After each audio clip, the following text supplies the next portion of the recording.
Good morning. It's Ask a Lifestyle and Fitness Instructor today. So I'm looking forward to answering more of your lifestyle and fitness questions.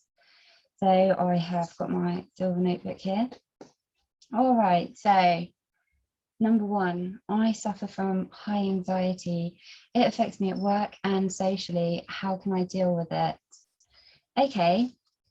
Well, one of the first things that I'd suggest to you is doing some breathing techniques. Now, for me, that comes in the form of exercise. So basically, more than likely, I would take myself away from the situation. So whether it's at work or socially, I'd go to a quiet space. Then I'd take some nice deep breaths, filling in the lungs and back out again. And down and back out again. Now, while I'm doing this, I personally would also like to do some exercise moves. So things that are going to open up the chest, maybe stretch where we put our head inside our hands and unlock. I'd personally want to get up and do some stretches as well. So I've been asked what my favorite 3 exercises are, so I'll show you those in this video. So I would have my breathing techniques, my exercises. I would definitely take myself, if I can, if I'm feeling anxiety coming on, then I'll take myself out of the environment so that I can release the anxiety, some of those anxious thoughts and recover my physical state, which is, to, find the balance between the body and the mind again. So we don't want to be crunched up and anxious and thinking thoughts. What we want to do is release, let those thoughts go. Let's have a shift of mindset. So instead of, while we've got the body open, we want to start saying, right, I'm going to this party and it's going to be amazing. It's my friend's birthday. I really can't wait to surprise her because she knows I really struggle with social situations. I'm going to work. I have a responsibility. There's something that I'm doing and I've taken on this project. It's my responsibility. So we've got our motivator there. And, from there we need to think about, so say I was going to do a talk. I would say to myself, right, it's going to be a great talk. I know what I'm doing. I've simplified it for myself because I know I get anxiety. So I haven't put loads and loads of details in it. I've put some nice, succinct points that I know I can deliver. And I've got real value to add. So I'm excited to share what I know. And so then, that's what I'm thinking about. I'm not thinking about the what ifs. I'm thinking about, what I want to achieve. And I'm visualizing that. I'm not, trying to visualize other things which are not constructive. And then you might want some comfort items. So me, myself, I get quite agitated when I'm hot. So if I'm traveling, I find it's really, you do get quite hot, especially in London. So I've got my hand fan and I'll put that on and I have the cold air. And that takes a level of my anxious thinking away because it's relaxing. I'll put my music on. So I'm kind of taking myself out of the general environment and putting myself into a different headspace where I can think about what I'm trying to achieve. So you might have some items that just make your life feel a little bit easier, and it's worth having them, with you in case you're suffering from anxiety. But the biggest thing I say about anxiety is there's got to be a mind shift. And for me, one of the quickest ways to do that is through exercise, because you're changing your physiology to change your psychology. So, it's the perfect remedy to anxiety. Okay, so I hope some of these points help. Question number 2, I have really messy housemates. I clean up all the time and they don't do anything. How can I get them to help me? Okay, well, this one's quite challenging because obviously we're not looking at our own motivation anymore. We're actually looking at infusing others. The first question I'd ask is, have you mentioned it to your housemates? Have you highlighted some of the areas that you guys collectively need to address. Do they know, are they aware of what's going on? Because with some people, we don't, some of us, we're like, we notice when things are out of place, and some of us kind of shut off. If you're reading your book, focused on your book, you're not looking at all the clutter around you. So if there's a chance that they're not aware of the extent, so I would let them know first. If you've already done that and it hasn't helped, I would, before I do any cleaning, so say, for example, I'm not talking about little items like, oh, I dusted the shelf. I'm talking about, say you went into the kitchen and there was, someone had left kitchenware, they'd left pots and pans with food in it, just kind of rotting away. I certainly wouldn't clean that before showing them and saying, wow, look at that. I wouldn't say, look at what you did. I'd say, come and look at this. Oh my gosh, this must have been here for ages. Look, it's got that growing on it. Isn't that disgusting? I would make it known before I clean it, because otherwise, again, people don't see the extent of the problem. So, they might have a, I don't really care about cleaning attitude, because they've always had someone like you around them who's been taking care of it. So it just means that now's the time to make them aware, if you don't clean, this is the result. Another thing that can be quite helpful is another perspective. So, for example, if you've had this conversation with your neighbour, sorry, not your neighbours, your housemates, if you've had this conversation with your housemates before, quite a few times, maybe they've resorted to, describing you as people say, nagging, don't they? You're the nagging housemate. Oh, you sound like my mother or my father. You're not my big brother. And it's kind of like, no, I'm not. And you need to respect that. I'm not your relative. I'm not your keeper. I'm not your cleaner. We all live here, and I don't want to live like this, and I shouldn't have to live like this. So at the end of the day, it's like I think we do have to make that clear. I'm not here to nag you, but say you've become that voice that they kind of push away now. Have you got any mutual friends that you could bring round? They could come round, see your place, and your housemate might be more receptive to a friend who, you both trust, that value their opinion, saying, wow, this is disgusting. Is this how you guys live? It's awful. And it might be a little bit embarrassing for you, because obviously this is definitely not what you've chosen. But the reason for it is to motivate other people, because, once a friend has said, oh gosh, really? An outside perspective, that might kind of jolt something. So, these are some of the techniques anyway. I think also, as it sounds like you're doing, it's really important, no matter what's going on with other people, that you have your retreat in your home. That's the whole point, that you have somewhere to go to. So, make your room the most lovely, refreshing, relaxing room in the whole house. And if they need a bit of inspiration, those housemates, maybe ever so often you can say, come here, come and have a look through. Wow. Because I tell you something, lazy cleaners love clean places. They enjoy being in clean homes.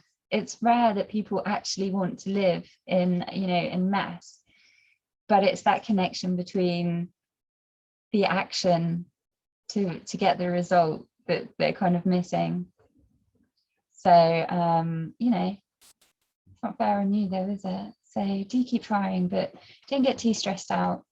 And also another thing I'd say is, if, for example, you are you're neglecting the kitchen, for example, and there is a build-up of bacterias or food and various kind of things that go on from the cooking. Remind them, if you're renting the place, if you guys damage it, you're actually going to have to pay for this. You're actually it's going to come out of your deposit.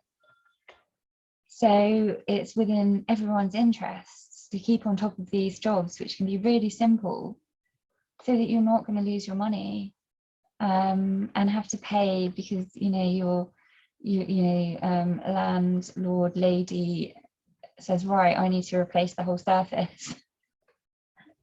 Then you wish you'd done 10 seconds of cleaning. So yeah, you know. Oh, and the other one was leverage. If there's something that you already provide in the house, you know, maybe it's that you, I don't know, maybe you bought the big TV in that sits in the living room, or, you know, we don't want to get petty about it. We don't want to start arguments.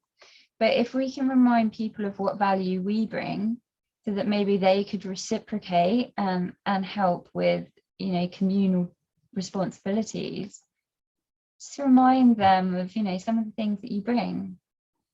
And if they weren't there, how your housemate would miss them. So, you know, good luck with that though, good luck. It is difficult to make an impression on other people in terms of, you know, these kind of things. So good luck and persevere. Okay, so number 3, I hate cleaning and organising. I don't iron. Have you got any time-saving decluttering advice? Okay, so you love time-saving tips. Well, here's a massive time-saving tip for you.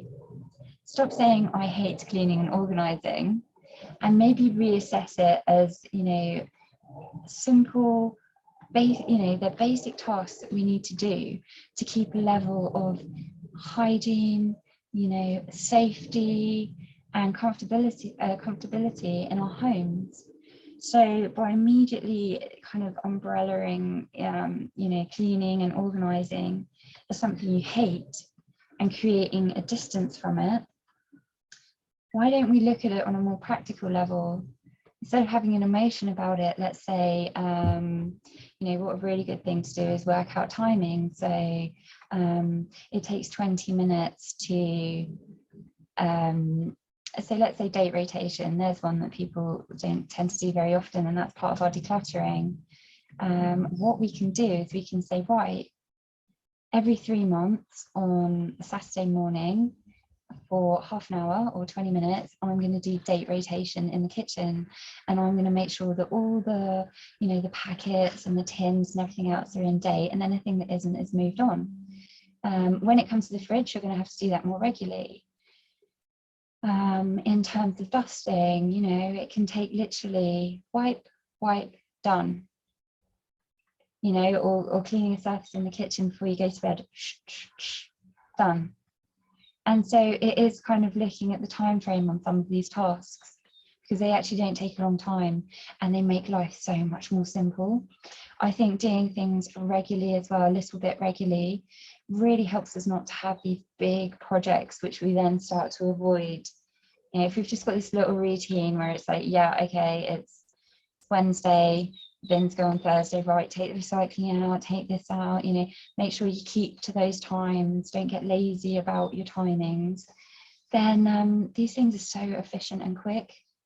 You're saving time by readjusting the way you approach and the way you view these tasks. So and yeah, systems. So have systems in place.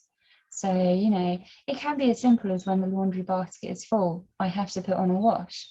Once the recycling bin is full, I have to take it outside and put it in the main recycling bin. You know, it can be simple things like that. It could be, right, I want to buy some new clothes. Open up the cupboard, right, there's no room for anything new. Let's declutter first and then buy something new. So it's kind of setting these little rules, and they're very simple. So so good luck with that. I'm sure you'll find us, you know, I'm sure you'll find your passion for decluttering. So yeah, mindset shift on that one, I think. Okay, so question 4. Oh yeah, and I put down a point. So I think I've really made this point really, but remember the value of what you're doing and what you're going to gain from it. So, you know, this really simple task of dusting in this room or hoovering, just 10 minutes of hoovering in this room. the value that I'm going to get is I'm going to have good air quality, I'm going to have fresh carpets, it's going to smell nice.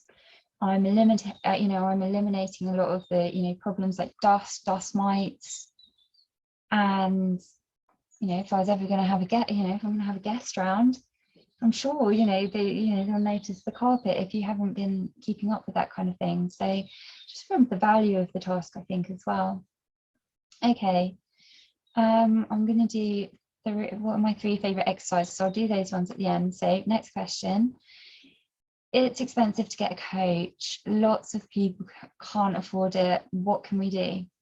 Okay, well, I can only speak for myself as a coach.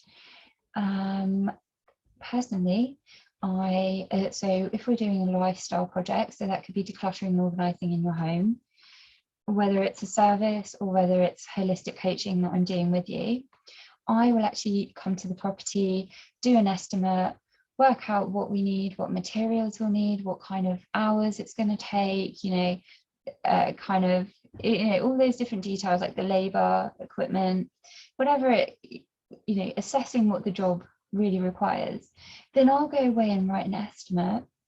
And then what I do is I go through it with the client. So, if you have a budget that I can work with, that's wonderful.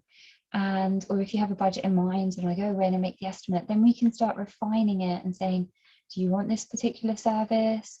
Do you want to take this one out, or do you want to take the hours down, or we can actually really make it work for you. So that's one way of doing it. Well, that's absolutely what we do when it comes to lifestyle. I think also I am quite happy to organise payment plans with people so that, they can just, instead of kind of organise everything in one go, they can spread it out. And I think that's really important because, you've got to feel comfortable about making this move and doing, putting this challenge in your life of lifestyle, fitness, changing mindset and, motivation.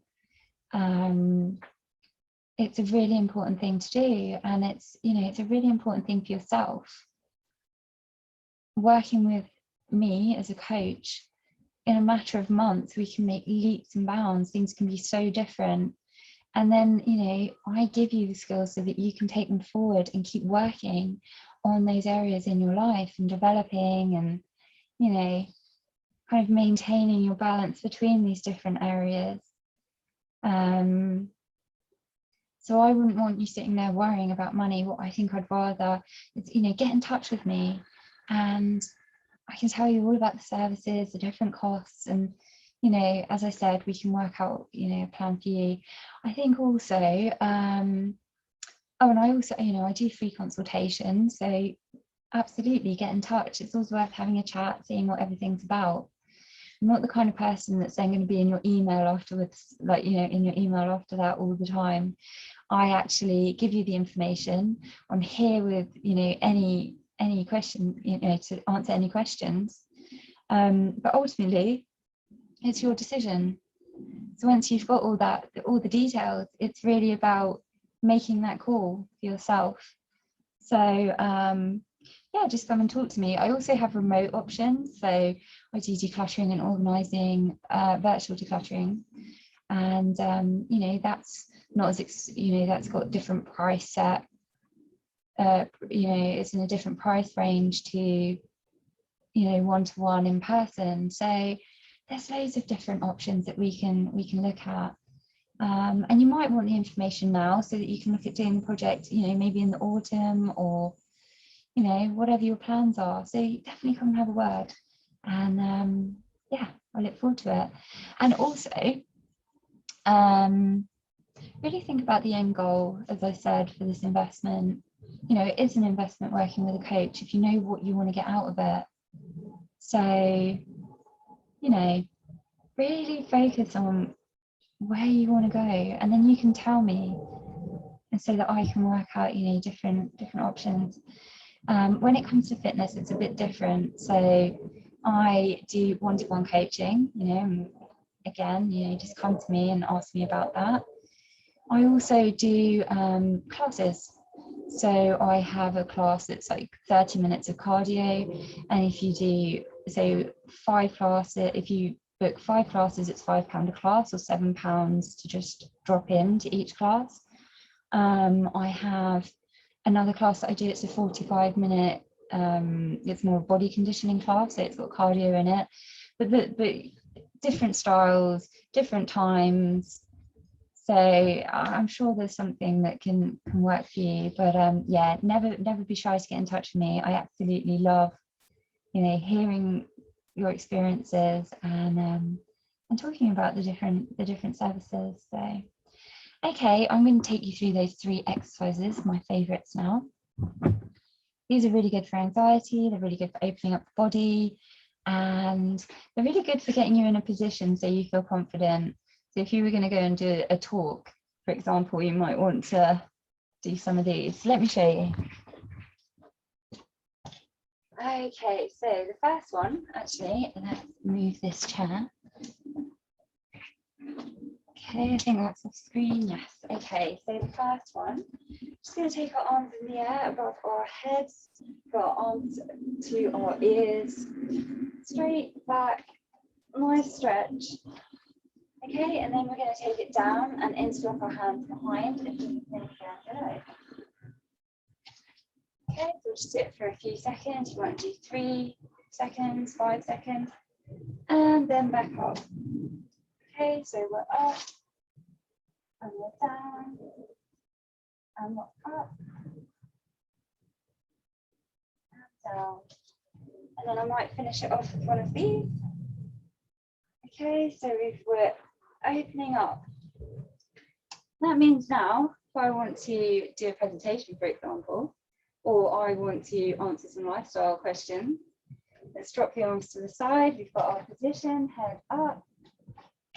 Okay, what would you like to ask me? Yes, yes.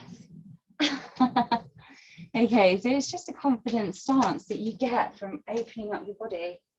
The next one I would do, this one's quite nice to test your balance. Okay, so I take my leg in the air like this and I balance. Right, you might want an arm out as well. So we're driving the energy through our supporting leg and we're pulling our knee to the chest. And then I'll take the other leg. You might want to interlock your hands like this. See? There we go. Nice straight back. I personally like doing it with one arm because there's a temptation to roll your shoulders in like this. We don't want that. We want a nice straight back, front shoulders back. Okay. Then I take them around the back. So let's take it up. I've got my heel to glute. Nice straight back. Okay, let's do it again on the other leg. So let me just show you. So when I do this move, I've got my knees together, nice and straight. Okay, and I've got my foot from my heel to glute. Nice. Now, let me show you the last one. So I quite like to do squats, go into squat position. So what we want to do for this is take our legs a little bit more than hip width apart. You can put your hands here, you can put them in front of you, whatever you're most comfortable with. I'm going to do this one. Okay, so we want to go down into seated position and up. We want to have a nice straight back. So if I do it side on, okay, so you want that nice straight back. Okay, and I'm pushing out. So it's just like this. If you were in the office, you might do it on the chair. And up. And up. Nice deep breath. Okay, so I've loosened up my psoas muscle here. So, you know, if you're feeling anxiety, you've loosened up here. I've also opened up my breathing. I've opened up my body. Now I'm actually going to show you one of my favorite. Let's take my hat off for a minute. I'm going to show you one of my favorite. It's a breathing and squat position. It's my favorite exercise. Okay, so because this helps to calm you in so many ways. All right, so when we go down into squat position, so I've got my hands down here, I'm taking them up. Deep breath as I come up. And let's go back down again. Oh, I've got flame. Deep breath. Deep breath.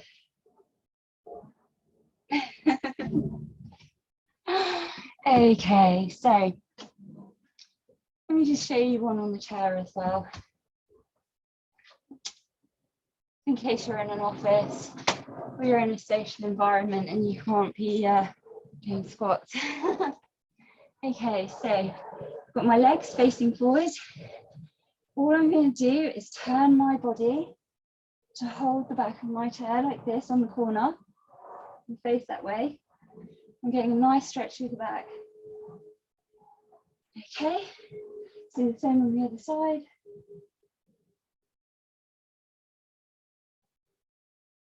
There we go. So that's another way of kind of, you know, we're loosening up the back. It's all about loosening up your muscles to let go of anxiety. Okay, there we go. So I wish you all the best with your lifestyle and your fitness endeavors. Hope you've enjoyed my questions. You can see my breathing's changed just doing the exercise. Now I hope you've enjoyed the questions. I am going to do the timed challenge as well, as usual. Fingers crossed this week I'm actually going to succeed. I have been going over the time quite a lot, so fingers crossed. And I'll be on Instagram as well this evening, answering some questions. So I look forward to it. All right, well, good luck with all your plans. Have a lovely rest of your weekend and have a great week ahead. All right, bye.